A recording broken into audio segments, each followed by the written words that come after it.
What's up sa inyo mga car radio portables?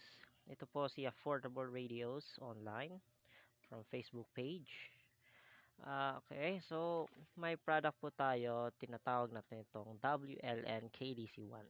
So, ito po yon si WLN KD C1. Ang unit po natin ay color black. Frequency range is 400 to 470 megahertz. Yung power niya is 5 watts. So, i-check natin kung anong laman sa box. Anong laman sa box. So, ito po yung nasa laman ng box. So, ang nasa laman ng box po ay isa pong USB cable. Ito po yung charger niya. Tapos, ito yung charger adapter niya. So, at ito ang battery para sa radio natin.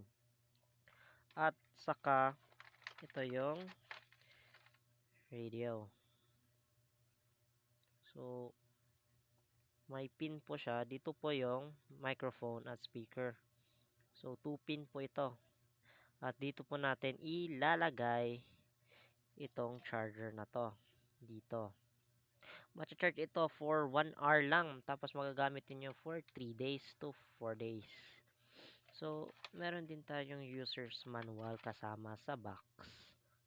Ito. So, yan po ang nasa laman ng WLN KD C1.